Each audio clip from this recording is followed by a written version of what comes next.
Are we approaching the end of civilization as we know it? Do we want to be victims or champions? Do I even care? Hi, I'm Steve, and welcome to Awake with Steve, where I talk about the things that keep me awake at night, the things that I think about when I wake up in the middle of the night, that I worry about, that cause anxiety. So, this is part 2 of a 4-part series. This is where I kind of lay out the categories, the general categories of what keeps me awake at night. So I'll iterate through those, and then I will sum it all up, give a summary at the end, to just kind of let you know where I'm coming from on some of these, or all of these, what I think about it. So let's begin. First, a little disclaimer. These are my opinions. They're my views on things. They may or may not be based on books or references that I've read or websites. I do have a tendency to want to think for myself as to what conclusions should be. So, don't come up and tell me that I'm all wrong and everything's all messed up, because they're my opinions, just like you get to keep your opinions. So, okay, shall we begin in that case? Now, these are the categories, if you will, of what bothers me at night. Even during the daytime, I think about this sometimes if I want to avoid working or avoid some other task. So, and I refer to them as my train wrecks. And that's because I've tried to just ignore them, go on to, carry on life without following closely these events. And I find it very, very difficult to do. It's basically like a train wreck. You can see it's going to happen, and you just watch it happen. You can't turn away. I can't anyway. So, and the thing about these train wrecks, if you will, is they all appear to be happening all at once. So it's like there's going to be this huge culmination where everything breaks, everything gets wrecked all at once. Yeah, probably not, but that's the way my mind works. So let's begin. First one is environmental degradation, pollution. Yeah, we've been living with this one since forever, one way or another. Way back in the days before industrialization, before we pretty much populated the whole earth.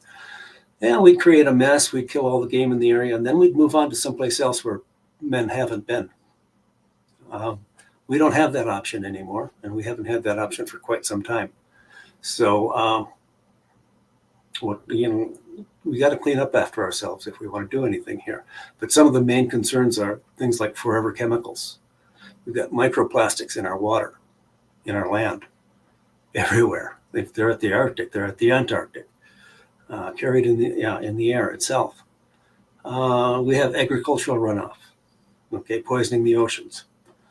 Huge dead zones at the mouths of major rivers that run through agricultural areas. And those dead zones are expanding. What are we going to do about that? And then you look at things like there's China and Africa and India. They have air pollution on a level that we had here in the United States back in the 60s. Okay? So they're only 60 years behind us. Hopefully they learn faster than we did, but we'll see about that. So, next one, demographic collapse. We're suffering a baby crisis. Back in the 70s and 80s, it was like the big thing with population was we're going to explode the population. We're going to all starve to death because we can't grow enough food. There's going to be too many people, pollution, blah, blah, blah. And that's changed. Now it's, we're not going to have enough people. What are we going to do? How do we get women to have more babies?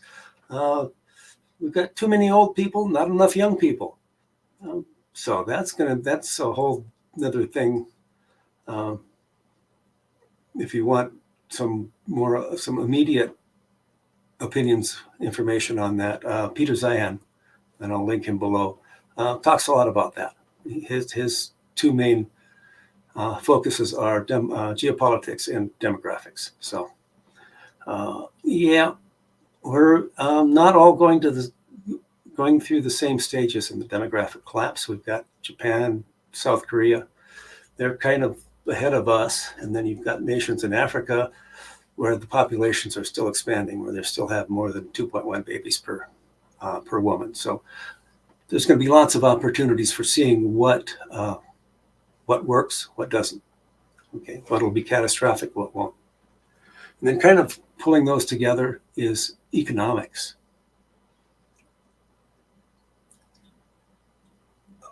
All of the models of economics that I've heard about, read about, that have been successful in creating a good, solid middle class, fairly decent population, and decent standard of living for a population,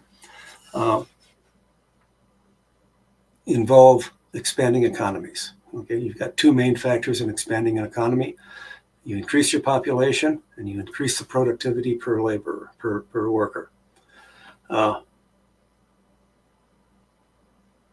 How do you not do that and have a successful economy? That's a really fun topic. I like to kind of bat that one around.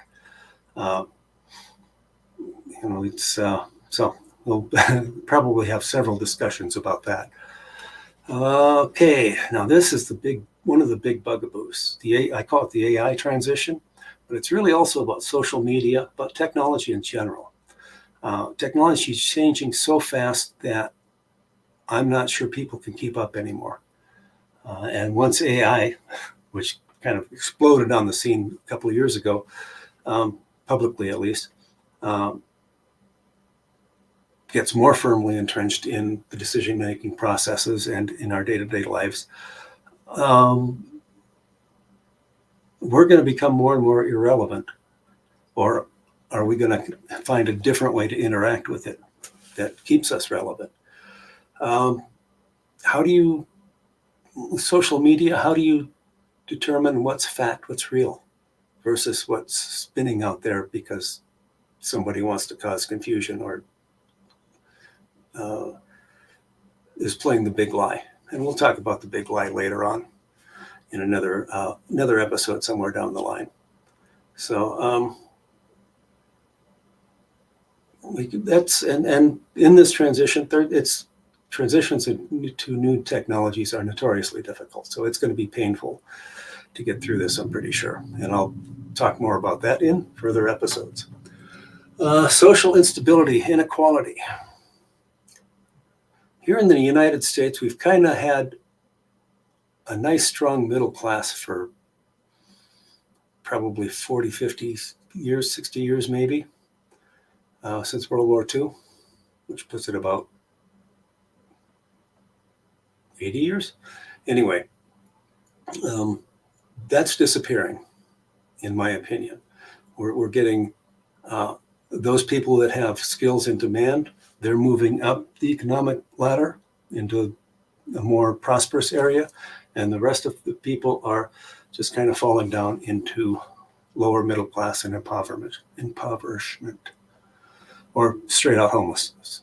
The homeless population in the United States is growing rather substantially year over year.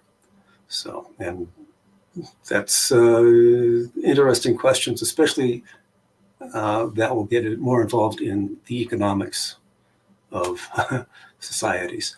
So, and then there's the political gridlock. We've got in the U.S. here, we've got a government that basically can't do anything.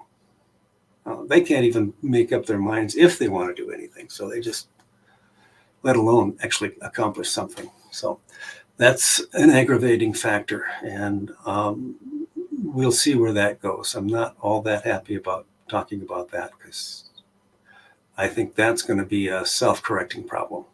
Again, we've been through this issue several times in the last 200 years, 250 years.